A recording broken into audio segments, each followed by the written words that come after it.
Stanford University. What I had prepared for tonight was a lesson on how string theory gave a resolution to the question of the entropy. What is it that carries the entropy of a black hole? I don't know if we'll make it all through it because it's late already, but let's start it. To say that a system has an entropy, a large entropy in particular, is another way of saying that there's a large number of microscopic degrees of freedom which are too small and too numerous for you to keep track of. So when somebody says the bathtub full of hot water has a entropy of 10 to the 30th or whatever it happens to be, they're implicitly making a statement that there is microscopic structure there which you can't see. Well, maybe you can see it, but you choose not to see it. Too many particles, too numerous, and that they are carrying 10 to the 30th bits of information, which for practical purposes is hidden. So it then becomes a question that you can ask, all right, you do the thermodynamics, you study water, you heat it a little bit, you measure its energy, you measure its temperature, you use the laws of thermodynamics, and you discover that it has a certain entropy and so forth. It then becomes a question, what is it? What are those microscopic degrees of freedom that are carrying the entropy? Given that it has an entropy, you know they're there. But that doesn't tell you what those degrees of freedom are. It doesn't tell you what those objects are. And the same is true of a black hole. The same is true of general relativity in particular. But in particular, a black hole, when Bekenstein put forward the idea that black holes have entropy, the natural question was, what are these tiny microscopic things which apparently in some way are on the surface of the black hole, because he said the entropy was proportional to the area, but there was nothing in the general theory of relativity which gave any clue as to what they might be. The reason is not so different than the statement that if you study fluid dynamics makes no real reference to the microscopic nature of fluids. What does it do? It's a sort of coarse-grained description of the macroscopic flow of fluids. There's a velocity at every point in the fluid. There's a density of the fluid. A few things like that. And it makes no reference to the microscopic theory. But when you change the temperature of the fluid, you change the energy of the fluid, you discover there's an entropy, and it tells you there's a microscopic structure there. Just like fluid dynamics doesn't tell you what that, fluid dynamics together with some thermodynamics does not tell you what that fundamental microscopic structure is. It tells you it's there. And, invites you to start to consider the question of what is there beyond the simple fluid dynamics questions you could ask. In the same way, the entropy of black holes invited us to start asking, is there a microscopic structure to black holes or to gravitational fields or to space-time or whatever that is explaining this entropy? Now, string theory did provide an explanation of the entropy of black holes. It may not be the only explanation. String theory might not be the right theory of black holes, might not be the right theory of nature, we don't know. But within the context of string theory, it provided a picture and an explanation of what the microscopic objects are that carry the entropy of the black hole. So I thought I would take you through the very, very simplest way of, and it's not so simple, but the simplest example of counting the entropy of a black hole using string theory. Fortunately, you don't have to know too much about string theory, very little in fact. The argument is basically qualitative. Unfortunately, it's a little bit too crude to see any absolute exactness, but it's good enough to get the order of magnitude answer right. So we'll go through that. The first thing you need to know is some facts about the constants of string theory and gravity. First thing is, both in gravitation and in string theory, there's a unit of length. The unit of length that's important for the structure of strings is different than the unit of length that's important to the structure of gravity. The gravitational length scale is called the Planck length. All right? Let's call it L sub p. It's some combination. Somebody remember it? That it contains G, H bar, and C. I can't remember what it is. Square root of G, H bar over C cubed. Does that ring a bell?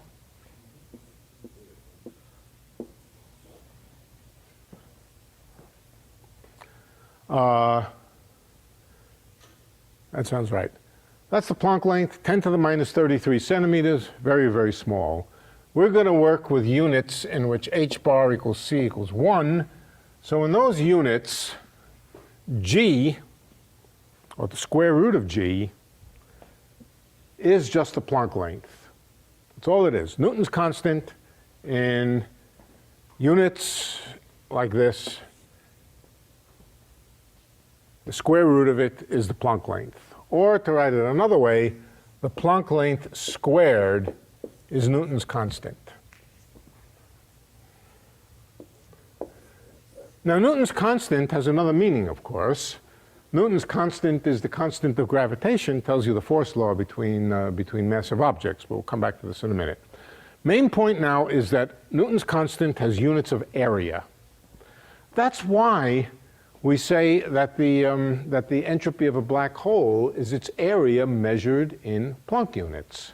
It's its area measured in units of g. Okay, that's one statement. Now, what about string theory? String theory also has a unit of length.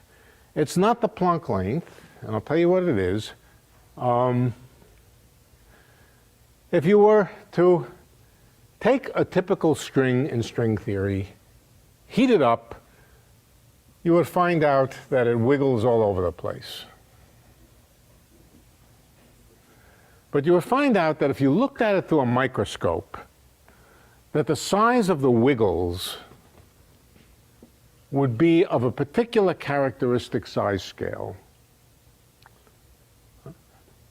You would find out that the wiggles were never on a smaller scale than a certain scale, and that scale is called the string length scale.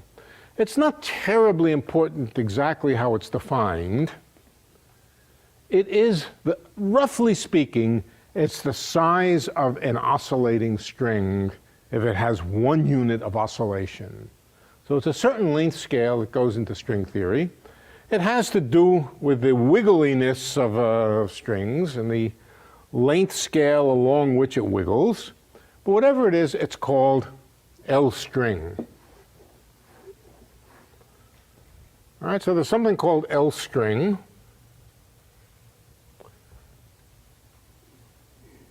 Also something called L string squared, but for the moment there's L string. And finally, there's another constant in string theory, and it's the string coupling constant. Anybody remember what the string coupling constant is? First of all, what its meaning is? Tension. Length. Probability of It's the probability that if a string crosses itself, it breaks. All right? So it's the probability that if you have a string and it pinches off like this, it's the probability that it breaks. And it's called G. It's the amplitude for the string to break. it plays the same role in string theory as the electric charge does in electrodynamics. In electrodynamics, the electric charge is the amplitude for a charged particle to emit a photon. The string coupling constant is the amplitude for an oscillating string to emit a small string. The small string is, of course, a graviton. So it's the amplitude for a oscillating string, whatever it's doing, to emit a graviton. Finally, let's talk about gravitational forces. How do we think first electromagnetic forces? How do we think about electromagnetic forces?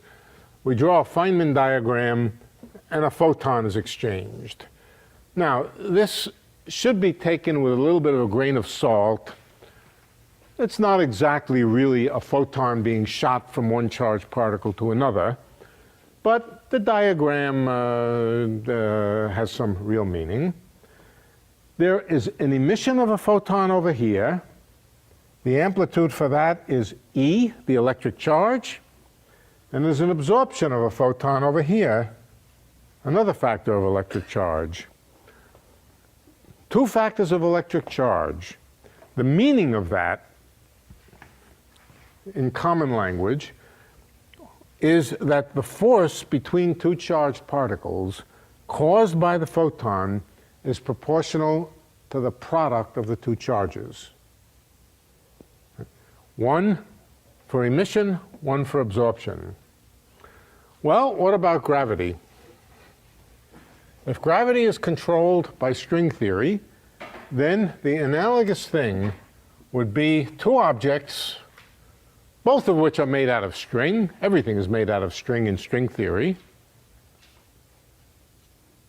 One emits a graviton. Here it is, it's wiggling around. It emits a graviton.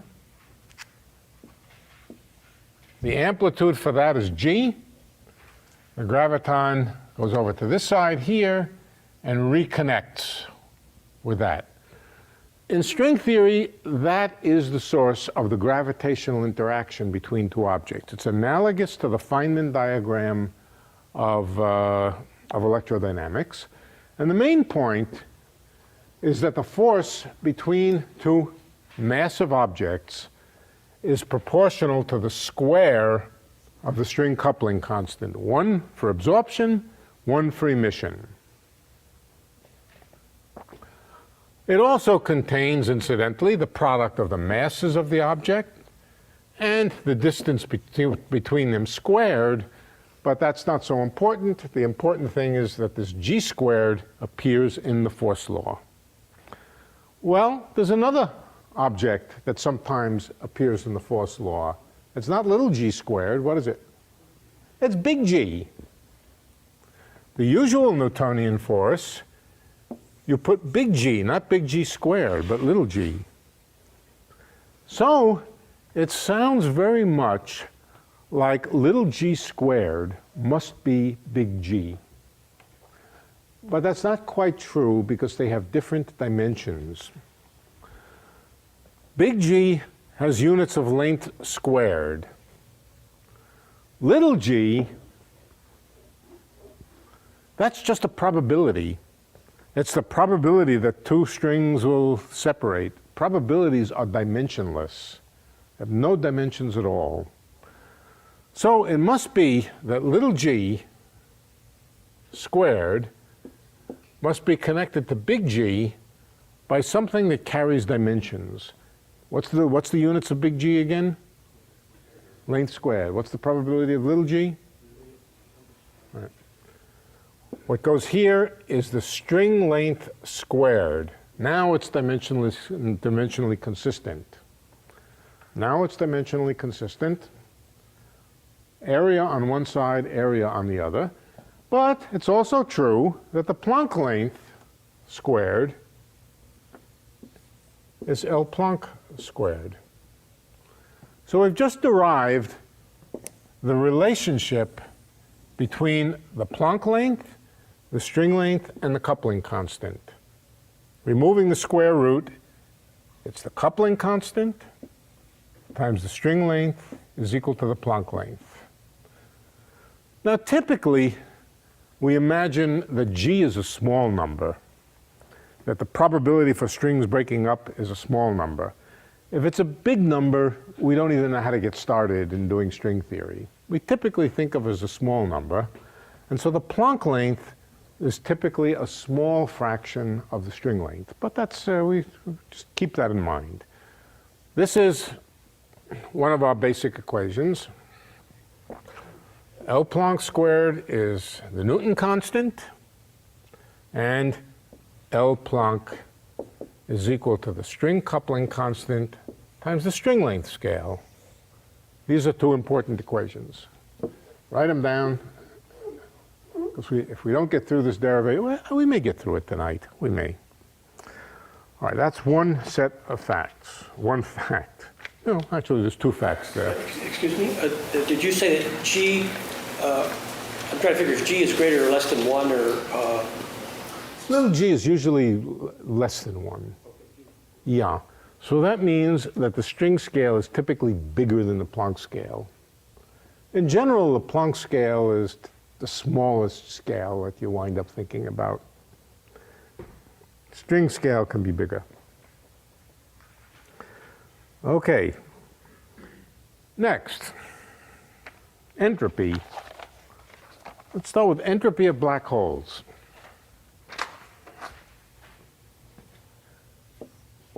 What's the symbol for entropy? S. So I won't write entropy, I'll write S.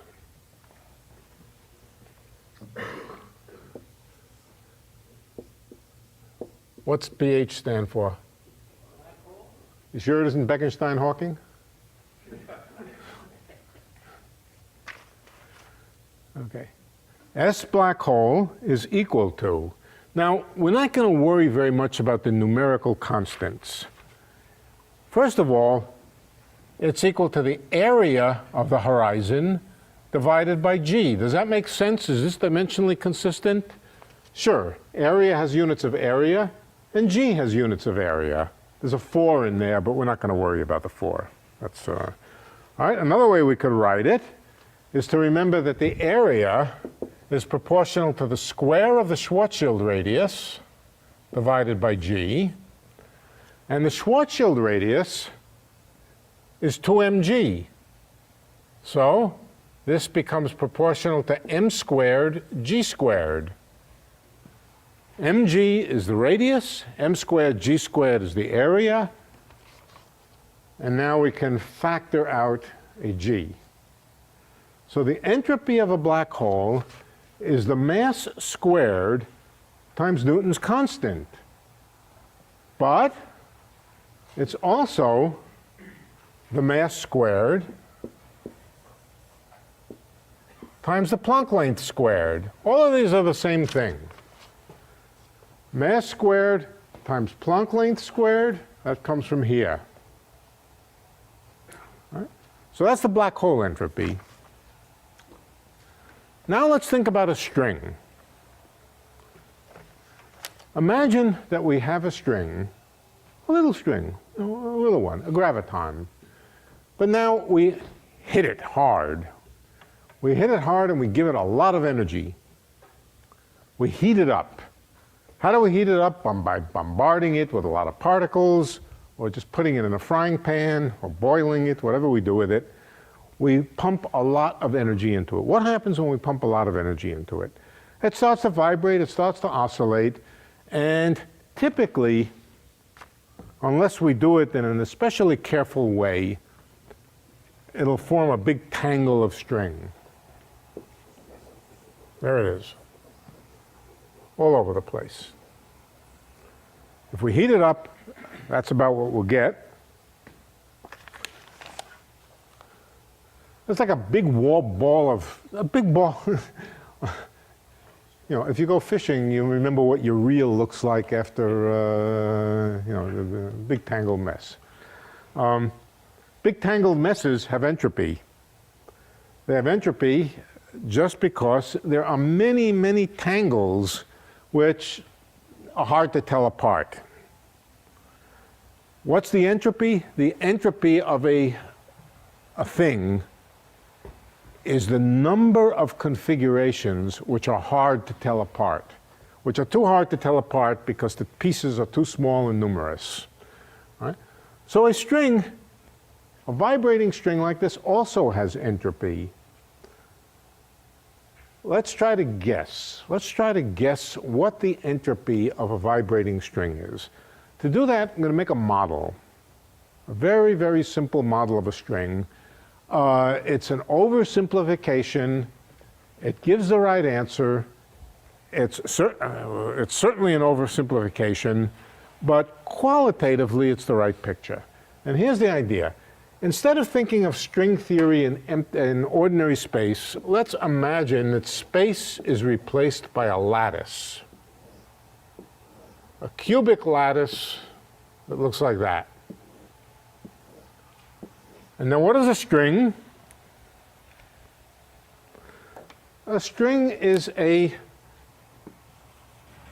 collection of links, the lines of the lattice, just in terminology. The lines of the lattice are called links.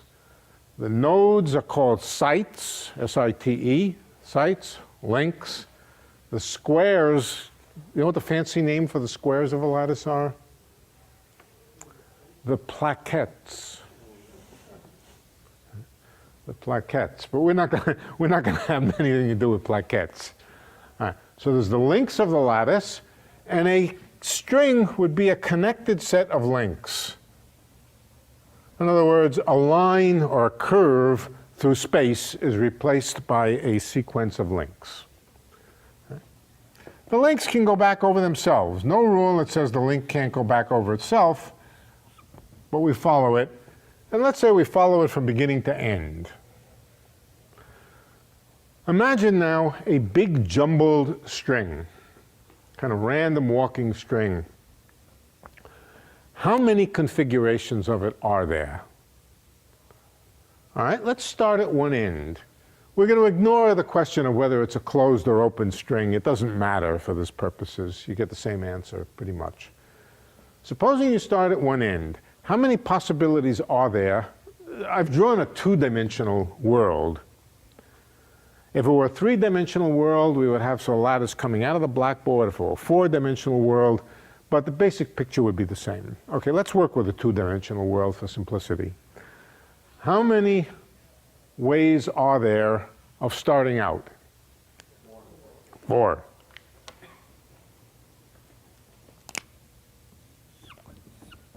Okay, we get to this one over here. Could have gone to any 4. What's the next number of ways to continue? 4. We're allowed to cut back on ourselves. Times 4. Supposing altogether the string has little n links. Incidentally, in this model, I want you to imagine the size of a link is the string length, L string. The size, we're doing string theory, so what else could it possibly be if we're doing string theory? Each one of these is size L string. Supposing the total length of the string was n units, how many states are there? 4 to the n, right? Which happens to be 2 to the 2n.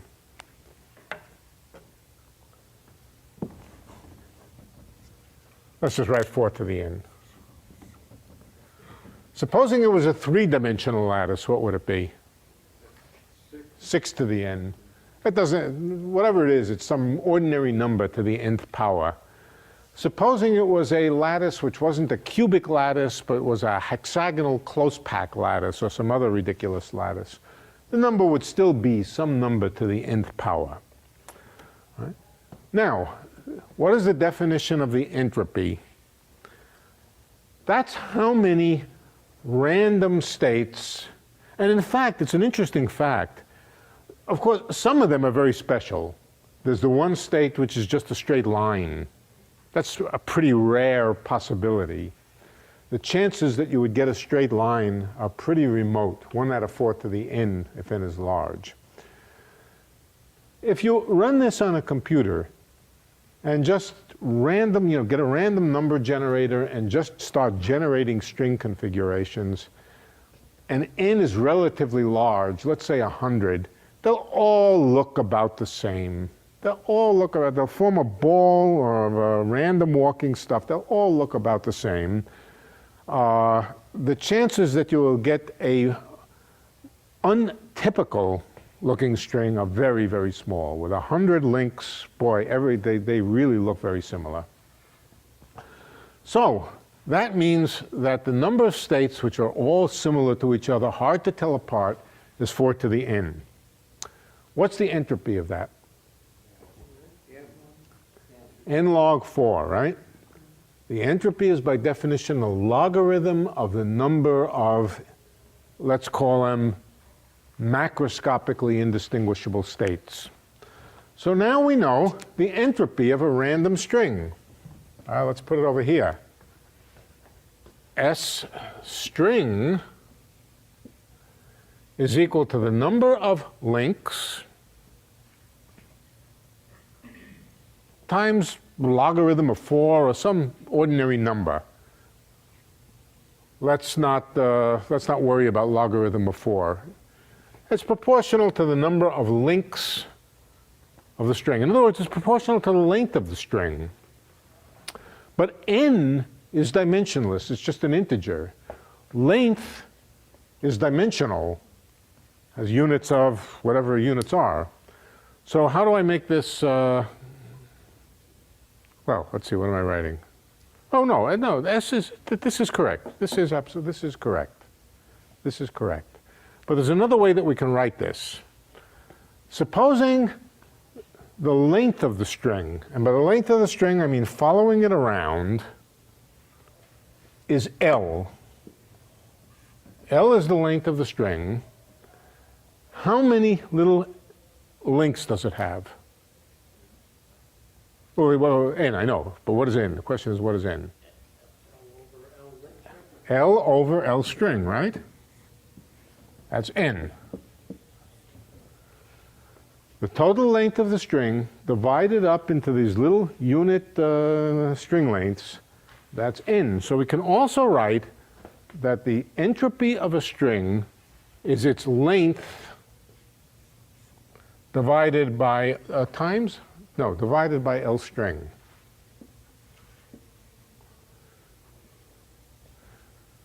Let me rewrite this formula over here. It's A over G, but G is L Planck squared.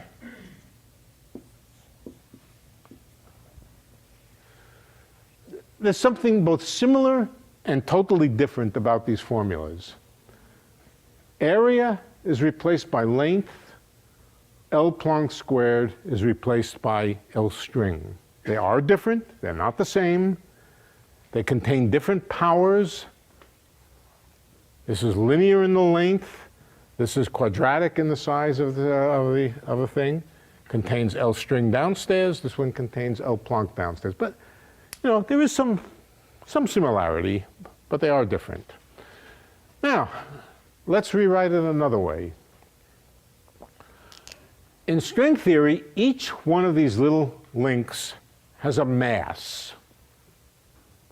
The mass of one link, let's consider it. Let's call it little m for mass. The mass of one link, L-I-N-K, what does that equal to? Okay, in our units, where are our units? Our units are up here. C equals h bar equals 1. What's the relationship between units of mass and units of length? Inverse. Inverse. A mass is an inverse length. So the mass of one of these links in string theory, since we're doing string theory, there's only one thing it could be. 1 over L string. So that's the mass of a link. Okay. What about the mass of the whole string? Let's take the mass of the whole string now. I think we can erase this. What's the mass of the whole long string, or the whole ball of N over L string? But what is N? I think I lost N. N was L over L string. N itself was L over L string. And so the mass of the string is the length of the string divided by the square of, it's the length of the string divided by the string length squared. Did that make sense? This is a constant of nature with the units of length. This is the length following the string. All right? Following the string around on its curve. All right, so that's M string. And now let's eliminate L. L is equal to M string times L string squared. And let's plug it in to the formula for entropy. What do I get? L is the mass of the string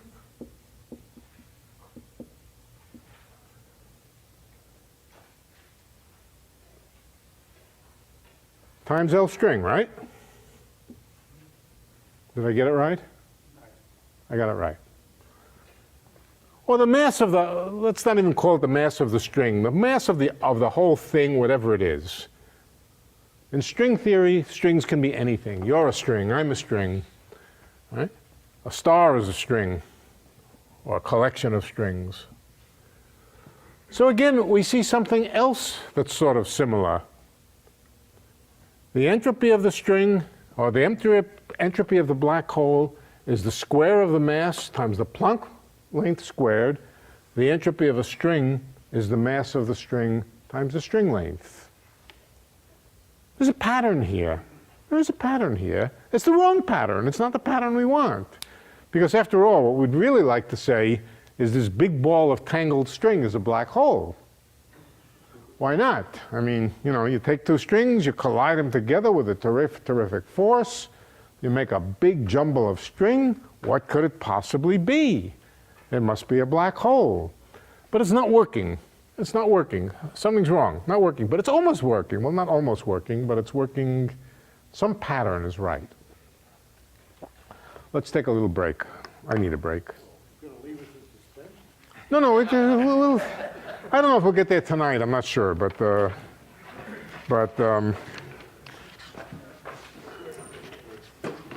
you asked too many questions. I didn't intend to leave you in suspense, but all right. Here are the basic formulas that you need to follow what I may not finish tonight, but they're simple formulas. So write them down, look at them, and if we don't finish tonight, remember them. Newton constant, that's nothing but the Planck area. Newton constant is the Planck area. The relation between the Planck length and the string length is through the string coupling constant, and it goes this way, not the other way. Black hole entropy is area divided by Planck area, and it's also mass squared times Planck length squared. We'll forget the G here if we like. Entropy of a string is the length of the string instead of the area divided by 1 power of L string, and it also happens to be 1 power of mass, not times the Planck length, but by the string length. About the string length. All right. Those are the basic working equations that we'll use. Now, in string theory, G is something that you can change. You can imagine that the coupling constant G is something that somebody could have a knob that could change. Let's not ask how you build such a knob. It's built into string theory that things like coupling constants are things that could vary. So let's imagine that they could vary. I don't imagine, but assume that they can. What happens, and let's start our game with the coupling constant G being very small. If it's very small, negligible, maybe even 0, if it's 0, strings don't split at all when they cross each other. Strings don't split and jump across to other strings. There is no gravity. Gravity is infinitely weak if the string coupling constant is 0. So that's a starting point. And now let's start with a big tangled string. So much energy has been put into it that it's massively big, as big as a star, or bigger. It can't be a black hole. Why can't it be a black hole? Because the relationships between the entropy of a string and the entropy of a black hole are not right. All it is a string. Entropy proportional to its length. Now let's imagine increasing G, little g. What starts to happen? What starts to happen is, let's see, where are we? Well, what does start to happen as we increase little g? Splitting, strings get shorter. Self-interaction. Well, let's hold L string fixed.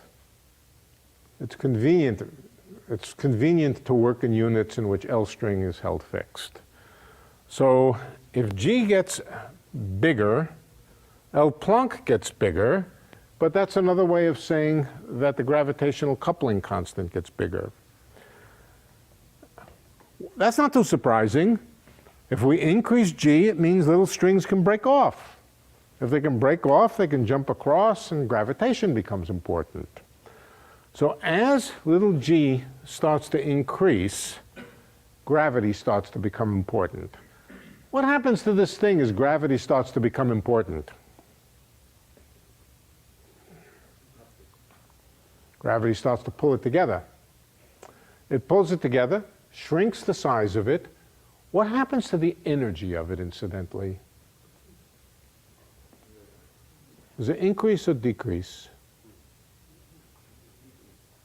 It decreases. It decreases.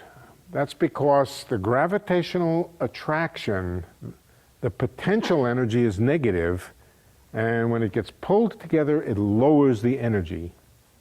When an object gets pulled together by gravity, typically its energy decreases. So its mass decreases, but it becomes denser.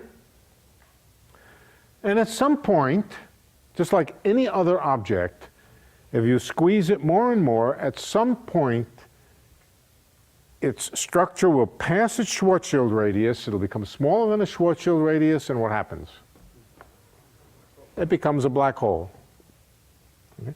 So let's imagine doing this very slowly. We slowly change G. The string begins to shrink and shrink and shrink, and at some shrink, I mean to say that the whole ball of thing begins to contract, and at some point, it turns into a black hole. I'll try to tell you when it turns into a black hole. I'll try to give you an idea of what the crossover is between string and black hole.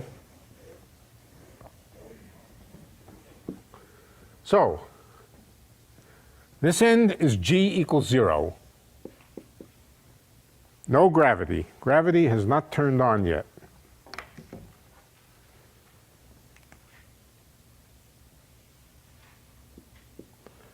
Now we start increasing G. The string starts to shrink, and eventually, when G is large enough, becomes a black hole. I don't know. This is some value of G. The value of G depends on the mass of the object. The more massive it is, the smaller G has to be in order to make it a black hole. That's pretty clear. The more massive it is, the more easily it'll become a black hole. So at some point, depending on what we started with, it will become a black hole. Now, Quick question, is G between 0, value between 0 and 1, or is it a big number? let's say it's between 0 and 1. I think it's convenient to say. I think it's useful to think of it as being between 0 and 1. Yeah. Yeah. It's not. The story is not pretty when G gets bigger than 1. We don't want to go there. Okay. So yeah. And in fact, we're going to continue to think of G as small. If G is small, it may take a very big object in order to turn into a black hole. And it will. Right? So it may take a rather large thing to turn into a black hole. But whatever G is, basically there's an object which is big enough that by the time you turn G up to that value, it will turn into a black hole. Okay, so that's what happens if you slowly, there's another word for slowly, adiabatic. Adiabatic is a physicist's fancy term for changing a control parameter very slowly, turning a dial very slowly. So under an adiabatic change of G, this turns into a black hole. What would you guess happens if you then take the black hole and turn G back again?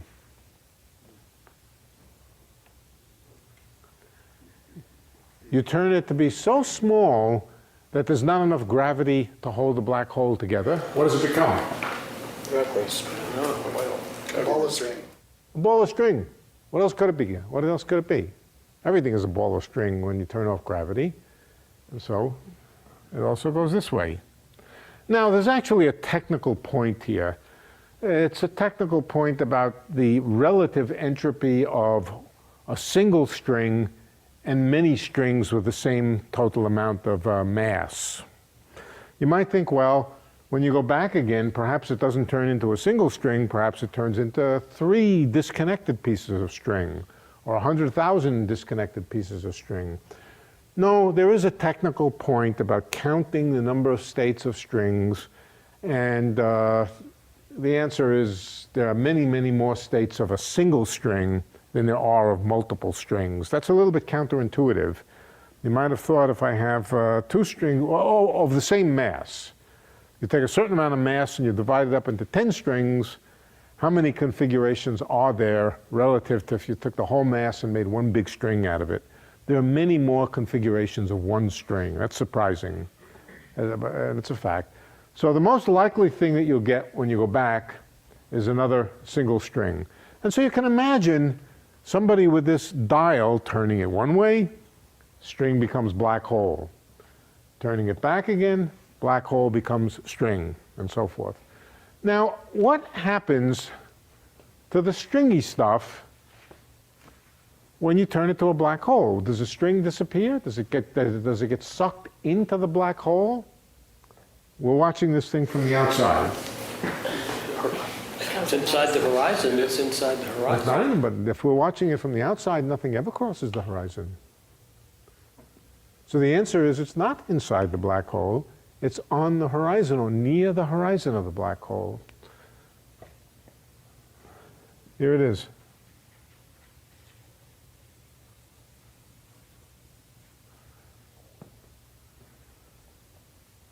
Of course, it's only a good macroscopic sized black hole when the black hole is much bigger than the string length scale. And so when the black hole is really much bigger than the string length scale, the string is just a little bit of fuzziness on the horizon. And that's what you would see from the outside. As you turned up gravitation, the object would collapse, but you would see the string sort of collect on the horizon of the black hole. Okay?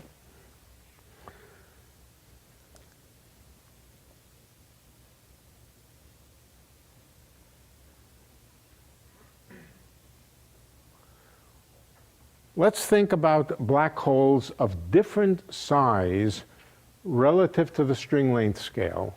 The string length scale is basically the size of these loops of string here.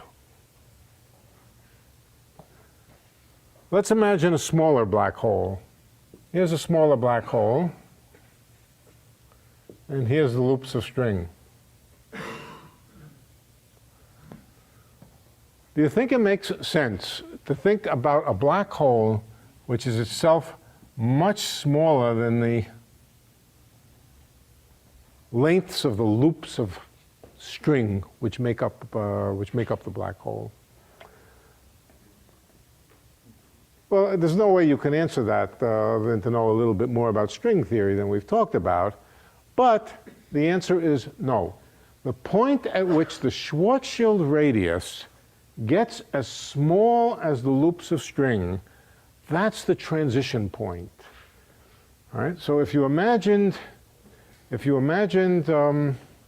varying the constants so that the relative size of the Schwarzschild radius and the string length scale varied, somehow you did that, then at the point where the string length scale is comparable to the Schwarzschild radius, that's the point at which the black hole becomes a string or the string becomes a black hole. Is another way to say it. It's also the point at which the black hole does not have enough mass to create a gravitational field to hold the string down onto it. The fluctuations of the string will simply cause it to float up off the horizon. So, one more element. In this going back and forth between strings and black holes, the point of separation between strings and black holes, let's call it the transition point. The transition point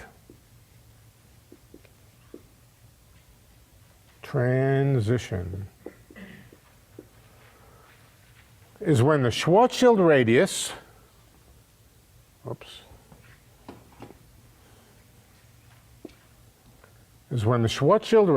R Schwarzschild, is equal or approximately equal to the string length scale. If the Schwarzschild black hole radius is smaller than these little loops of string, it doesn't mean anything anymore to say it's a black hole. It just becomes a string. This is the transition point. Let's rewrite it. The Schwarzschild radius is what? M times G. M, twos don't count. We don't care about twos. 2 are equal to 1. And G is equal to L Planck squared.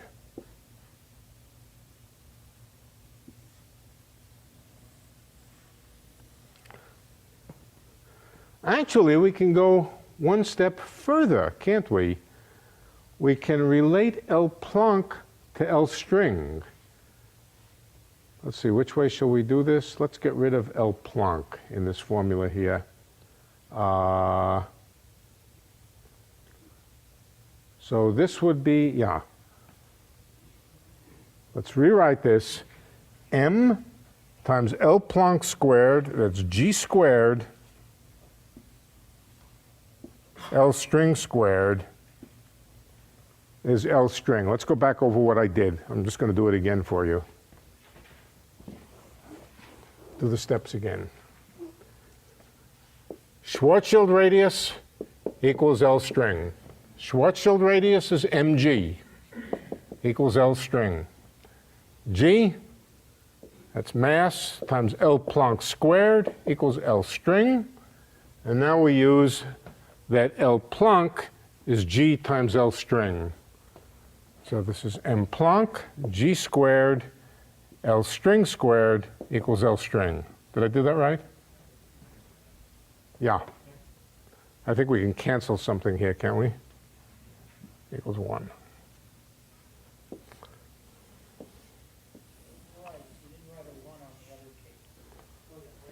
You're right, I didn't write a 1. I will now do it.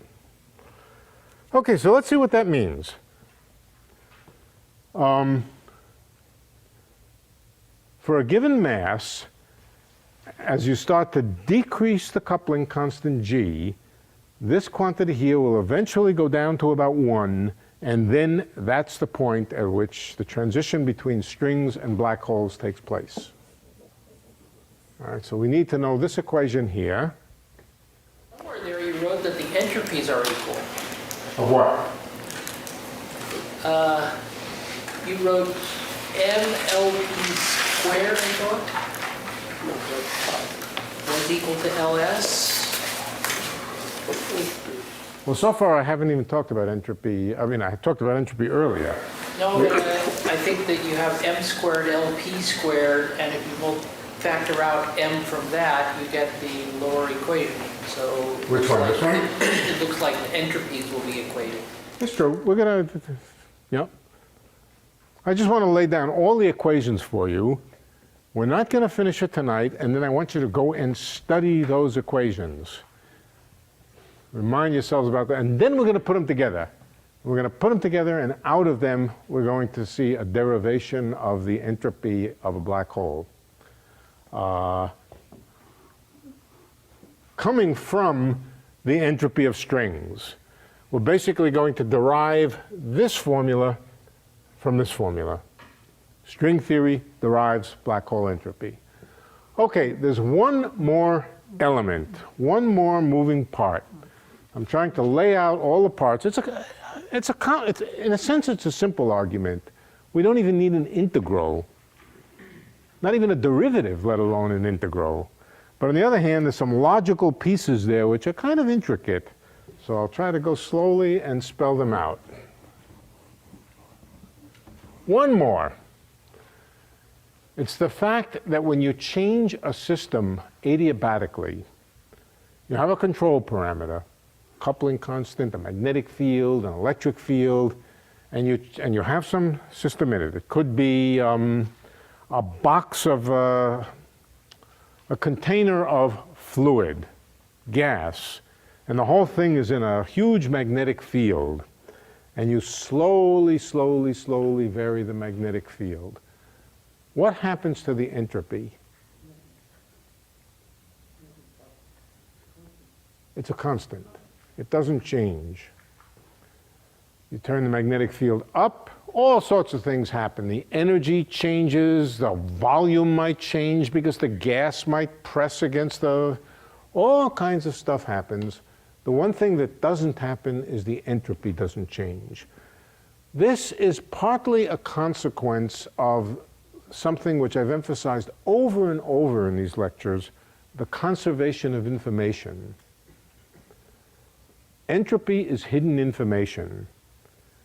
When you change the environment, not the environment in terms of the atmosphere and things like that, but when you take a control parameter and you slowly change it, the amount of hidden information doesn't change. That's the same as saying entropy doesn't change. So in a adiabatic process, like we're talking about here, where you slowly change the coupling constant, the entropy doesn't change. So that's one more thing. Let's just write it down. I'll just write it. Adiabatic change of anything, but in particular G, does not change the entropy. Question, wouldn't that be contingent on, doesn't go through a phase transition, like steam to water or water to ice? Yeah, it is contingent on not going through a phase transition, but phase transitions are characteristic of infinite systems. Phase transitions, really strict phase transitions, only happen when a system has infinite volume. Systems of finite volume never have, strictly speaking, phase transitions. If you go slow enough with your change, the entropy doesn't change for a finite system. On the statement that said that a long string has more entropy than having a set of smaller strings that add up, that sounds sort of In a certain volume, in a volume. You fix a volume, you put enough string in there to more or less fill the volume, and now you think about the possibility of one long string versus several, yeah. It would seem so, doesn't it? Yeah. Right? Happens not to be true by explicit calculation. There is a reason. All right, I'll tell you what. Let's do it next time. Remind me next time. There is a reason, and it's actually simple. It's a surprising but simple thing. Okay, so what's the strategy going to be? The strategy is going to be to start with a black hole. Start with a black hole with a given mass.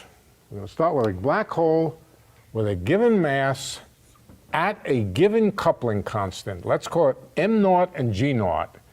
This is our target object. This is what we're interested in. The black hole of mass m naught when the coupling constant is g naught. And now we're going to start slowly changing g naught.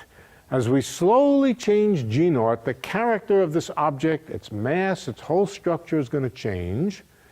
And it's going to morph. And eventually, when g is small enough, namely at this transition point, it's going to turn into a string. Okay? Once it turns it... No, it starts as a black hole. Starts as a black hole. And now we start decreasing g until it turns into a string. Once it turns into a string, we use string theory to tell what the entropy is. But the entropy couldn't have changed during that process because entropy just doesn't change during an adiabatic process. So once it's turned into a string, we can then use string theory to say what the entropy is, and in that way figure out what the original black hole entropy was. As simple as that. Okay, we're going to do it. And what we're going to show is when you do it, this formula for the string becomes this formula for the black hole. Okay. So that's a remarkable fact that and it's been checked for many, many, many different kinds of black holes, rotating black holes, charged black holes, higher dimensional black holes. It's not an accident of a little bit of an accidental agreement. It's something which has been checked for a wide, wide variety of different kinds of black holes.